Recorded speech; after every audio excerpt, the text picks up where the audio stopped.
Hello, good morning everyone. आज हम मध्य प्रदेश में हमने लास्ट लेक्चर में क्या किया था। मध्य प्रदेश की जनसंख्या है वो हमने हमारी खत्म हो गई थी, हमारा कंप्लीट हो गया था टॉपिक जनसंख्या वाला। उससे पहले हमने मध्य प्रदेश के खनिज है ना, ये आपको मैं रिवाइज करवा देती हूँ कि हमने मध्य प्रदेश में एमपी जीके में क्या क्या पढ़ लिया है ना। एमपी जीके में हमने क्या इसका गठन पढ़ लिया है ना, संभाग के बारे में देख लिया है ना। उसके बाद हमने इसके जो नदियां हैं वो भी देख ली है ना, रिवर है। परियोजनाओं के बारे में भी पढ़ लिया है ना। इसके हमने परियोजना के बाद हमने इसका जो कृषि है, कृषि भी देख लिया है ना हमने। इसके खनिजों के बारे में भी पढ़ लिया हमने। उद्योगों के बारे में भी पढ़ लिया है ना, मध्य प्रदेश के उद्योगों के बारे में पढ़ लिया।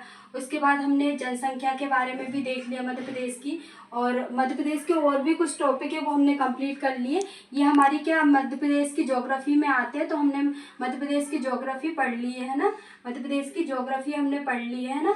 आज हम क्या मध्य प्रदेश का इतिहास पढ़ेंगे।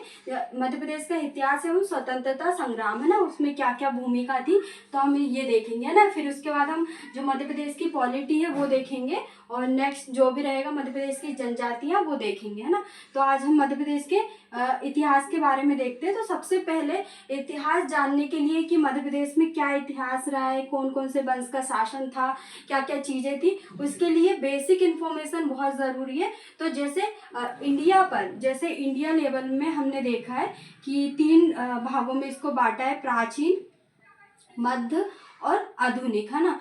आधुनिक है ना, उसके पहले भी प्राचीन में भी प्राग ऐतिहासिक, आद्य ऐतिहासिक और ऐतिहासिक 3 भागों में बांटा गया है। जिसमें भी प्राग ऐतिहासिक काल में भी पुरापाषाण काल है, ताम्र है, नव है और ये सब चीज़ें देखी। उसके बाद आद्य ऐतिहासिक काल में हमने क्या सिंधु घाटी सभ्यता, वैदिक सभ्यता, ये सब चीज़ें देखने को मिलती है। ऐतिहासिक में और भी हम चीज़ें जो देखने को हमें मिलती है, वंशों के बारे में देखने को मिलती है। मध्य में हमने सल्तनत, मुगल सल्तनत है ना, दिल्ली सल्तनत, ये सब चीज़ें देखी। आधुनिक में हमने जो भी हमारे लड़ाइयाँ हुई है ना वो सब चीज़ें हम देखते हैं ना। इसके बाद वैसे ही जैसे इंडिया लेवल पर बांटा गया है, वैसे ही मध्य प्रदेश में भी कुछ भागों में बांटा गया है। इतिहास मतलब अपने जानने के उससे कि आसानी रहे ना जानकारी के लिए। तो क्या है, मध्य प्रदेश में प्राग ऐतिहासिक काल मध्य प्रदेश है ना, जिसमें क्या हमें पुरापाषाण काल, मध्य प्रदेश में पुरापाषाण काल के बारे में हम पढ़ेंगे कि क्या क्या यहाँ से साक्ष्य मिले हैं मध्य प्रदेश से। उसके बाद मध्य पुरापाषाण काल के बारे में पढ़ेंगे ना मध्य प्रदेश में हम, और नव पाषाण काल के बारे में पढ़ेंगे। ये मैं आपको इसलिए बता रही हूँ ताकि आपके माइंड में मतलब क्लियर मैप क्लियर हो जाए कि हमको क्या क्या पढ़ना है ना आगे, जिससे आपको बहुत ईजी रहेगा।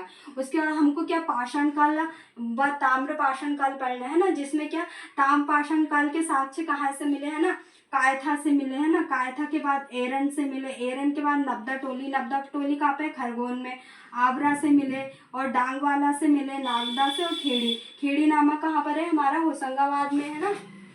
खेड़ी नामा हमारा होशंगाबाद में है ना।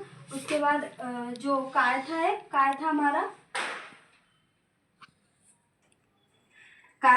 कहाँ पे आता है, उज्जैन में। इसके बारे में हम डिटेल से पढ़ेंगे है ना।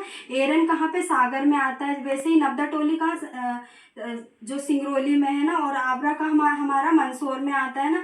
डांगवाला भी उज्जैन में, नागदा भी उज्जैन में, और खेड़ी नामा कहाँ पे, होशंगाबाद में आता है। तो ये हम ताम्रपाषाण काल जो साक्ष्य मिले हैं मध्य प्रदेश से, इसके परिप्रेक्ष्य में हम पढ़ेंगे है ना। ये मध्य प्रदेश का ही नहीं, इंडिया लेवल पर भी इसका बहुत इंपॉर्टेंट है। एक तो एरन है जो कि सागर से मिला, और एक आगरा है वो जो कि मंदसौर से मिला है ना। अब हम मध्य प्रदेश के प्राचीन काल में क्या देखेंगे, मध्य प्रदेश में वैदिक काल के बारे में देखेंगे। तो मध्य प्रदेश वैदिक काल को 2 भागों में बांटा है, ऋग्वैदिक काल और उत्तर वैदिक काल। तो मध्य प्रदेश में ऋग्वैदिक काल के साक्ष्य तो नहीं मिले, ना के बराबर है, पर उत्तर वैदिक काल के साक्ष्य मध्य प्रदेश में अवश्य मिले हैं। जिसमें उत्तर वैदिक काल में क्या है, कारुस वंश का शासन था जो कहाँ पे था, बघेलखंड में था ना। और चंद्र वंश का शासन था जो कि कहाँ पे, चंद्र वंश का शासन था जो बुंदेलखंड में था ना। और इक्ष्वाकु वंश का शासन था जो कहाँ पर था, हमारे दंडकार के क्षेत्र में थे है ना। उसके बाद हमें क्या देखने को मिलता है, उसके बाद हम क्या देखेंगे, हम ये सीक्वेंस से पढ़ रहे हैं कि क्या सीक्वेंस रहेगा आगे, तो हम ऐसे ही पढ़ेंगे। हमारा जो सीक्वेंस है पढ़ने का यही रहेगा है ना। महाकाव्य उसके बाद हम पढ़ेंगे महाकाव्य काल में 2, एक तो रामायण पढ़ेंगे और दूसरा महाभारत पढ़ेंगे। रामायण क्या है, रामायण कब आई, त्रेता युग में, और उसी प्रकार महाभारत क्या है, द्वापर युग में, है ना। इसके बारे में हम देखेंगे कि महाभारत रामायण काल में क्या, रामायण काल में क्या जो मध्य प्रदेश के दंडकाय जंगलों का उल्लेख किया गया है। महाभारत में भी अवंती के बारे में उल्लेख किया गया है ना। उसके बाद हम नंदवंश के बारे में पढ़ेंगे। ये नंदवंश कहाँ पे था, मगध पर शासन था ना। तो हर्यवंश का तो कोई साक्ष्य नहीं मिला, ना ही शिशुनाग का, बस हमें क्या नंदवंश का साक्ष्य मिला, कहाँ से, मध्य प्रदेश से। उसके बाद हम मौर्य वंश के बारे में पढ़ेंगे ना, जिसमें समुद्रगुप्त से लेकर चंद्रगुप्त द्वितीय तक, हमारे चंद्रगुप्त मौर्य तक यह शासन मिला है ना। उसके बाद सुंग वंश के बारे में देखने को मिलेगा, है ना। उसके बाद हमको सातवाहन वंश के बारे में हम पढ़ेंगे, है ना। उसके बाद फिर क्या, हम सिर्फ जो हिंदू यूनानी शासक है उसका सिर्फ बालाघाट से अभिलेख मिला है, बाकी और कुछ नहीं है इसमें। उसके बाद हम शक वंश के बारे में पढ़ेंगे। उसके बाद कुषाण वंश के बारे में, है ना। और जो नागवंश है, ये नागवंश क्या है, केवल मध्य प्रदेश में, कहाँ पर है, केवल मध्य प्रदेश में नागवंश है। उसके बाद बोधि वंश है, बोधि वंश भी केवल मध्य प्रदेश का ही है। मगवंश भी कहाँ का है, मध्य प्रदेश में। उसके बाद बाकाटक वंश के बारे में पढ़ेंगे, है ना। बाकाटक के बाद हम क्या, गुप्त के बारे में पढ़ेंगे, है ना, जिसमें चंद्रगुप्त द्वितीय के बारे में हम पढ़ेंगे, है ना। और उसके बाद गुप्तोत्तर काल आता है ना, गुप्तोत्तर काल आता है ना। उसके बारे में हम क्या पढ़ेंगे कि मध्य प्रदेश में कौन सा था, ओलिकर वंश का शासन था, ओलिकर वंश का शासन था ना। ओलिकर वंश का शासन कहाँ पे था, मध्य प्रदेश में था ना। ओलिकर वंश का शासन था ना। मोखरी वंश का शासन था ना, मोखरी वंश का शासन था, मोखरी वंश पढ़ेंगे, है ना हम। उसके बाद मोखरी वंश के बाद वर्धन वंश पढ़ेंगे, है ना। उसके बाद सेल वंश पढ़ेंगे, है ना। सेल वंश कहाँ पे था, महाकोशला में था ना। महाकोशल का मतलब क्या है, जबलपुर, है ना, ये पुराना नाम है ना। और जो भी मध्य प्रदेश के जिलों के पुराने नाम है, ये भी पूछ लिया जाता है एग्जाम में, है ना। तो ओलिकर वंश देखेंगे। उसके बाद इसी में हम क्या, कलचुरी वंश देखेंगे, कलचुरी वंश, है ना। कलचुरी वंश दो कहाँ थे, एक महिष्मती के कलचुरी थे और एक त्रिपुरा के कलचुरी थे, है ना। उसके बाद हम चंदेल वंश देखेंगे। चंदेल वंश इंडिया के लेवल पर भी बहुत इंपॉर्टेंट है, और एमपी। उसके बाद परमार वंश के बारे में पढ़ेंगे, है ना। परमार वंश के बाद हम किसके बारे में पढ़ेंगे, गुर्जर वंश के बारे में पढ़ेंगे, है ना। गुर्जर वंश के बाद और हमारा क्या रहेगा, गुर्जर वंश के बाद जो हमारा क्या है, तोमर वंश भी बहुत इंपॉर्टेंट है। ये जो एमपीपीएससी के मेंस है, उसमें ये जो वंशों के बारे में यूनिट फर्स्ट पेपर के फर्स्ट पेपर नंबर फर्स्ट के यूनिट सेकंड में हमें ये सब चीज़ें हम मेंस के उससे भी पढ़ेंगे। और जो स्टेट के एग्ज़ाम होते हैं जैसे एमपीएसआई पटवारी, उसके लेवल पर भी हम पढ़ेंगे और अच्छे से पढ़ेंगे इसको, गुर्जर वंश, तोमर वंश, ये सब चीज़ें, है ना। उसके बाद हम फिर मध्यकाल में आते हैं। तो मध्यकाल में हम क्या देखेंगे, मध्य प्रदेश में गौरी राजवंश देखेंगे। गौरी राजवंश क्या है, गौरी राजवंश कहाँ पर था, मालवा पर था ना, मालवा पर था। इसमें क्या थे, सबसे पहले दिलावर खां थे, है ना। दिलावर खां ना, जिसको दिलावर खां को पढ़ेंगे। उसके बाद खिलजी वंश के बारे में पढ़ेंगे, है ना। उसके बाद फारूकी वंश के बारे में पढ़ेंगे, है ना, जो कि फारूकी वंश कहाँ पे, बुरहानपुर में था, है ना। कहाँ पे था, बुरहानपुर में इसका शासन था, फारूकी वंश था, है ना।